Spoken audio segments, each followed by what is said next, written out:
No Buzz, a Just Bees book club.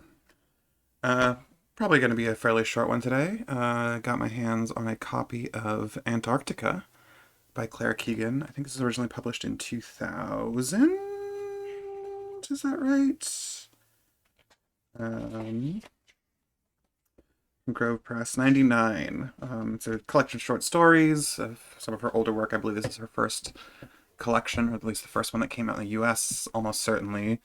She has another collection called Wild Something. Uh,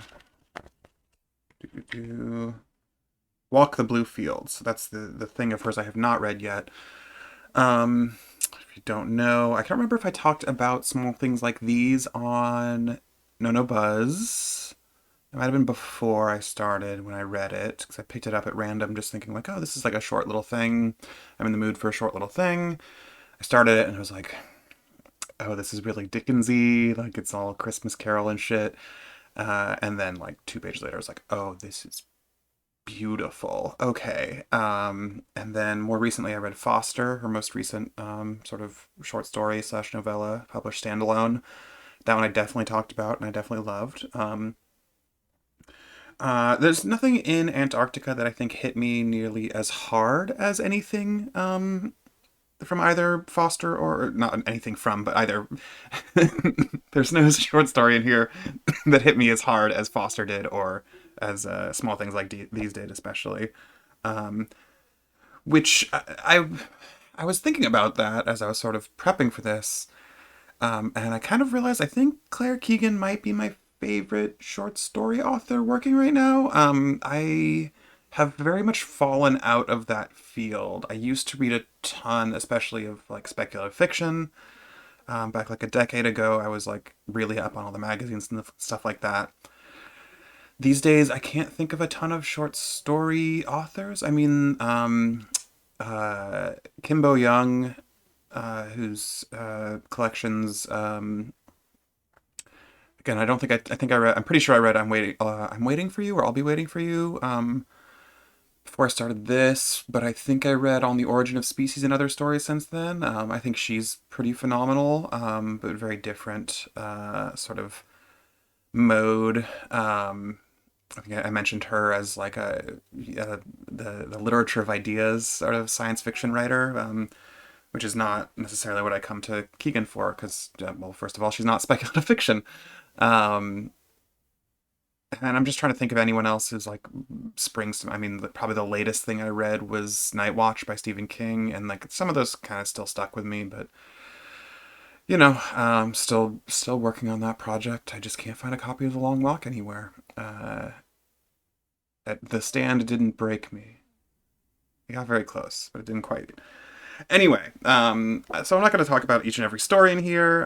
It's a lot of people going through events, and then they end.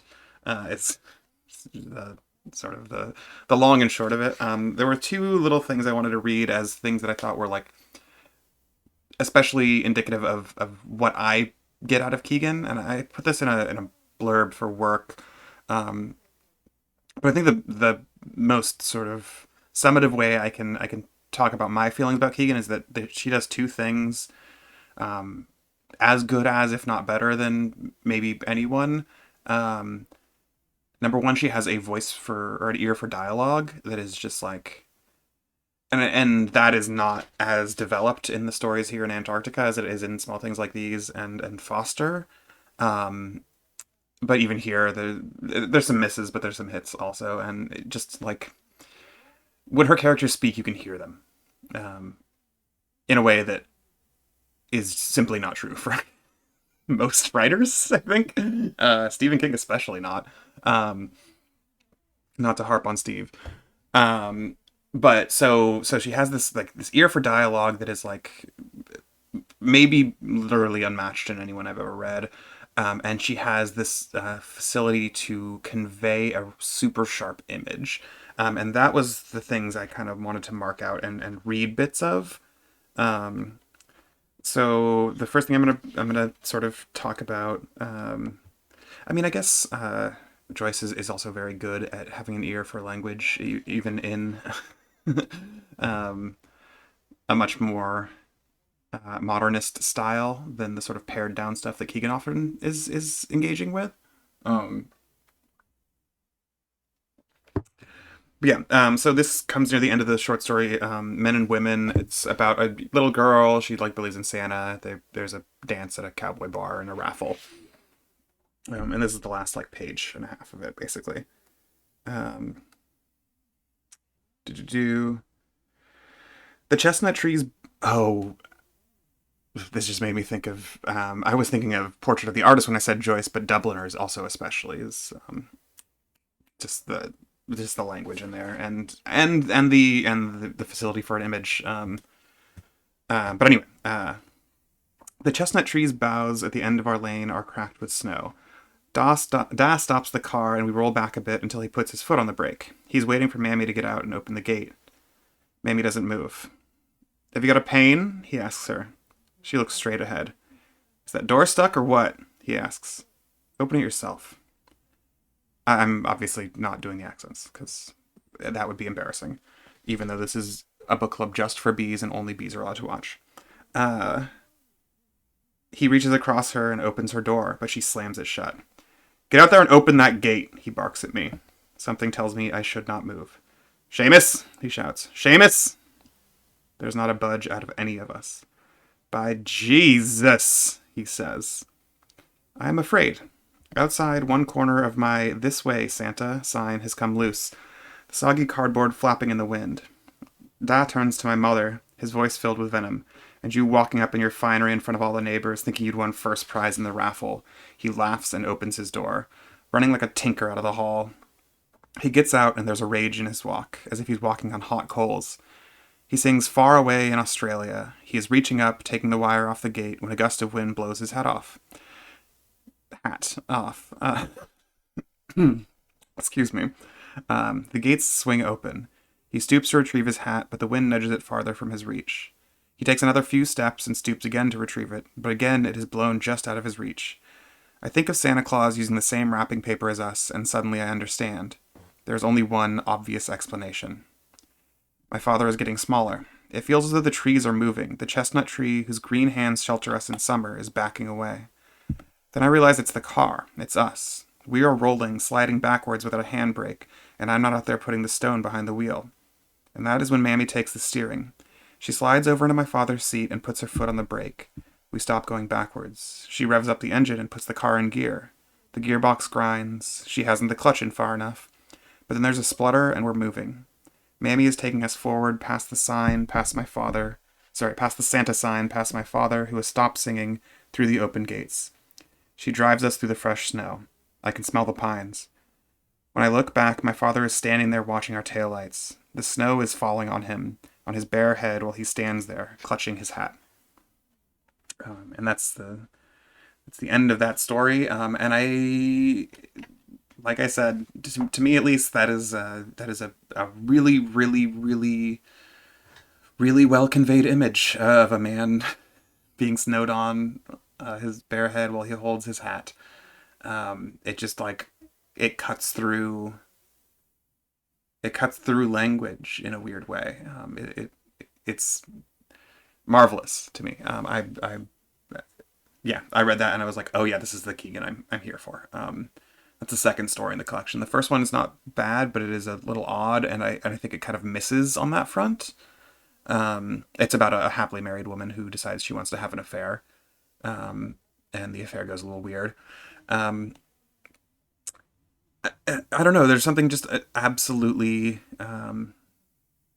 mesmerizing about her ability to convey in short sentences in tones that I think are not divorced from the experience of a younger child who's just discovering that Santa doesn't exist. The like devastation that these small things can sort of like both achieve and disappear into, because like if I'm reading the passage right, like the mother isn't turning the car around and driving away. She's driving into their house, or she's driving into their property.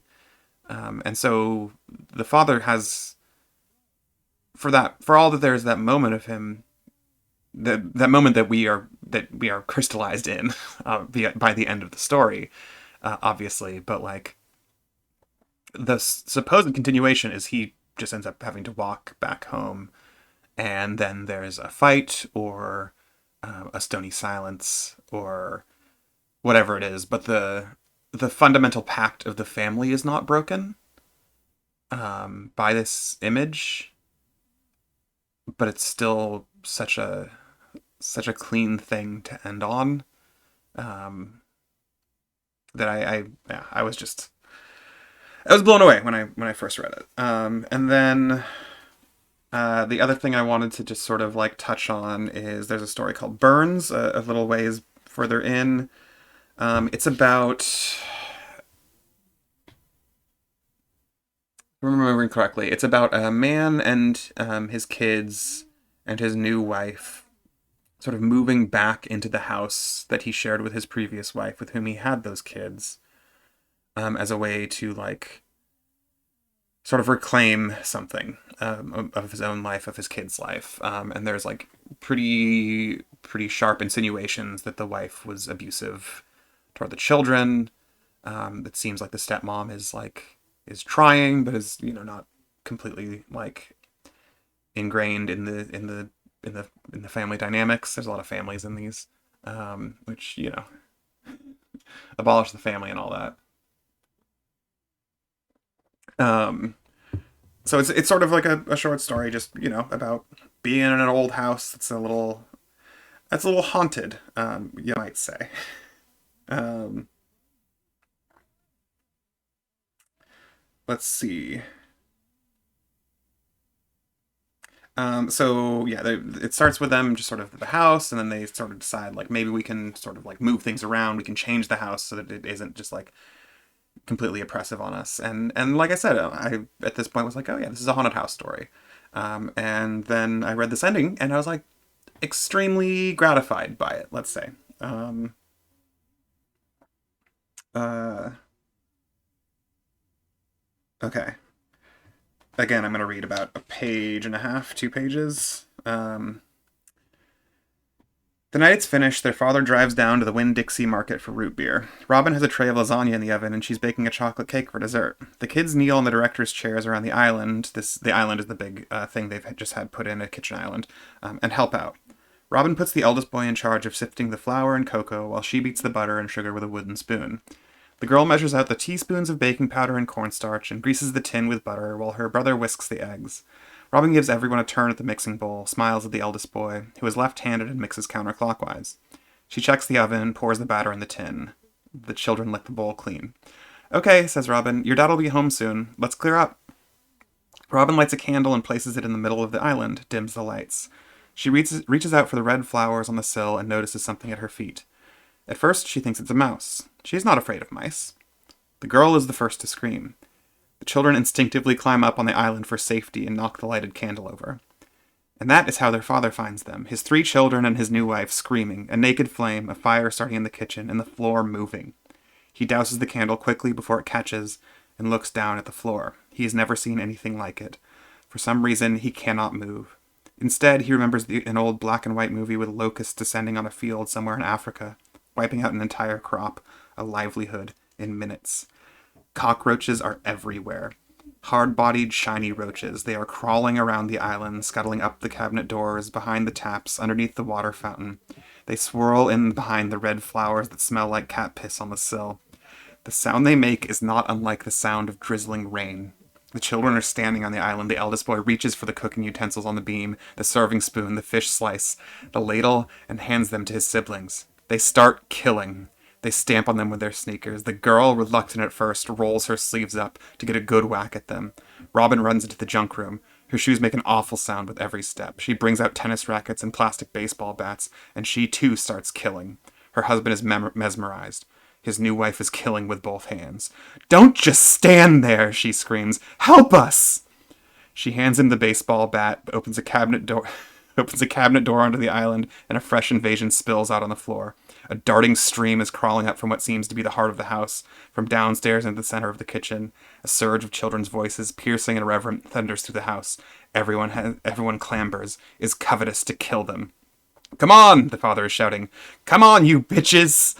They cannot say how long it is before the shiny stream of roaches dwindles to a trickle and stops. The father's eyebrows are wet with sweat. The elastic in the girl's ponytail has fallen within an inch of her hair's end. The boys are breathing as they would after a football game. They do not smell their dinner burning. They are watching. They are listening. Every one listening. They can hear their own heartbeats. When a drop of water falls, plop, into the sink, they move violently as one. Um, I love that. I think it's extremely funny. I think it's extremely gross. It's like it is a materialist haunting. There are just so many things I just completely adore about that. That's that ending to that story, and again, it's the image. It's that final image. It's the drop of water and the whole family sort of brought together as a family unit by this wanton murder of insects. Um, so good. I will say because it did come up there. There is some weird race stuff in some of these stories that I don't feel qualified to discourse about. But it's a thing worth knowing going in. And yeah, and I just generally like. There's another story later called Sisters that is. It's a really interesting little study of some people. There's it's the second to last story. You can't be too careful is another one with some weird race stuff, but it's also like about a guy who takes people out fishing, and he meets a guy who's a singer, and they go out, and the singer talks about how he just murdered his girlfriend, and they're just trapped on a boat out in like they're in Louisiana. And it's like really striking. There's some weird stuff in the final story. I think none of them are written with anything other than like a really solid style. If not phenomenal in some cases. But yeah, there's some refining that Keegan has done in the past 20 years or whatever. Not quite 20, 15 years.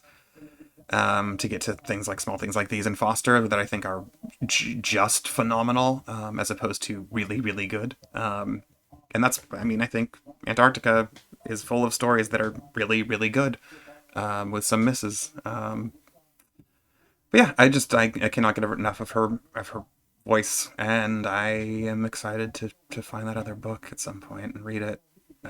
It's got I'm on my Julia Tsuka shit.